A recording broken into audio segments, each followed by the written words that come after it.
나는 전능하신 아버지 하나님, 천지의 창조주를 믿습니다.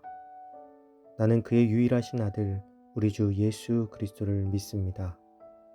그는 성령으로 잉태되어 동정녀 마리아에게서 나시고 본디오 빌라도에게 고난을 받아 십자가에 못 박혀 죽으시고 장사된 지 사흘 만에 죽은 자 가운데서 다시 살아나셨으며 하늘에 오르시어 전능하신 아버지 하나님 우편에 앉아 계시다가 거기로부터 살아있는 자와 죽은 자를 심판하러 오십니다. 나는 성령을 믿으며 거룩한 공교회와 성도의 교제와 죄를 용서받는 것과 몸의 부활과 영생을 믿습니다. 아멘.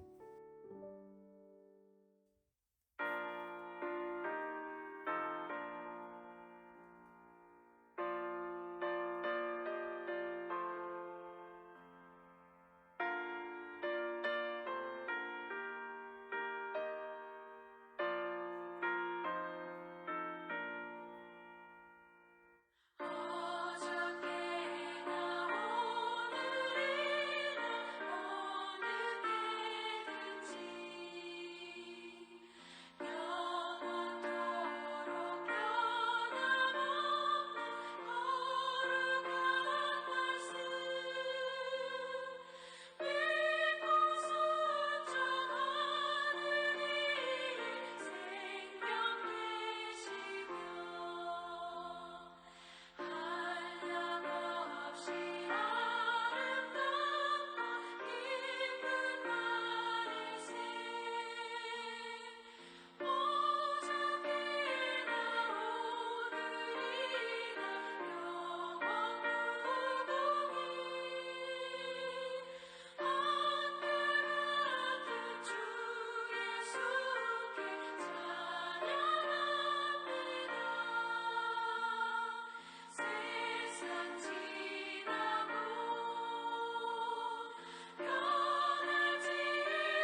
오늘 하나님께서 우리에게 주신 말씀은 열왕기상 12장 31절에서 33절입니다. 그가 또 산당들을 짓고 레위 자손 아닌 보통 백성으로 제사장을 삼고 여덟째 달 곧 그 달 15째 날로 절기를 정하여 유다의 절기와 비슷하게 하고 제단에 올라가되 베델에서 그와 같이 행하여 그가 만든 송아지에게 제사를 드렸으며 그가 지은 산당의 제사장을 베델에서 세웠더라. 그가 자기 마음대로 정한 달 곧 여덟째 달 15째 날로 이스라엘 자손을 위하여 절기를 정하고 베델에 쌓은 제단에 올라가서 분향하였더라.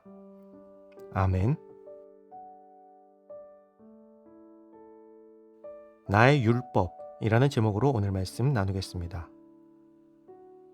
북이스라엘의 왕이 된 여로보암은 이스라엘의 종교적인 관심이 남유다의 예루살렘으로 쏠리는 것을 막기 위해 베델과 단에 제단을 쌓고 그곳에 금송아지를 만들어 이스라엘을 애굽에서 인도하여 낸 너희의 신이라고 선포하기에 이릅니다.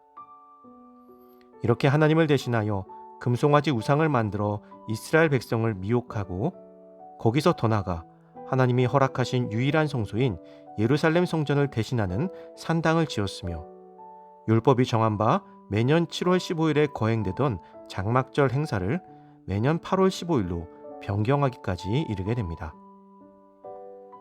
또 레위 자손만이 할 수 있는 제사장의 직분을 아무에게나 맡기게 됩니다.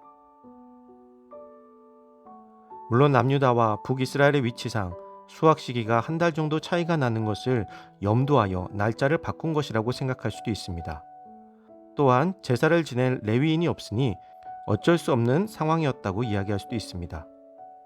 그러나 이는 하나님께서 정하신 것인데 인간적인 기준을 가지고 마음대로 지정하신 장소와 날짜를 무시한 것이고 하나님의 말씀을 무시한 것이며 하나님의 율법 위에 자신이 만든 법을 세워 하나님을 대신하고자 하는 악한 죄를 범하고 만 것입니다. 하나님의 법을 무시하고 자기 마음대로 법을 고치는 행위는 곧 하나님의 주권을 모독하는 것이며 하나님의 뜻에 정면으로 대적하는 일입니다. 하나님의 법은 결코 가벼이 여겨서는 안 됩니다. 이를 함부로 여기고 자기 마음대로 바꾸는 삶은 결국 하나님을 떠나 죄악의 길로 갈 수밖에 없기 때문입니다. 사실 여로보암이 하나님의 법을 엄청나게 뜯어 고친 것 같고 우리는 그와 같은 죄를 범하지 않을 것이라고 생각할지도 모릅니다. 그러나 이미 우리도 은연중에 우리도 모르는 사이에 하나님의 법을 그대로 지키지 않고 우리가 편한 대로 지키고 있는 경우가 종종 있습니다. 우리는 사랑의 하나님을 이야기하며 때로는 하나님의 사랑에 너무나 심취한 나머지 선을 넘는 실수를 범하고 마는 것이죠. 그리하여 하나님께서 우리에게 주신 법을 지켜도 되고 상황에 따라 안 지켜도 되는 것으로 생각하곤 합니다. 그 중에 대표적인 것이 사랑일 것입니다. 사랑은 하나님의 명령입니다. 그런데 우리는 상황에 따라 또 사람에 따라 이 기준을 우리 마음대로 사용하곤 합니다. 물론 이것은 하나의 극단적인 예일지도 모릅니다. 그러나 우리는 우리의 삶 속에서 하나님의 말씀을 이렇게 고무줄처럼 늘렸다 줄였다 하며 우리의 입맛에 맞게 바꾸고 살아가고 있는 것은 아닌지 돌아보아야 할 것입니다. 사랑하는 성도 여러분, 참된 신앙인의 삶은 하나님의 말씀에 온전히 순종하는 것입니다.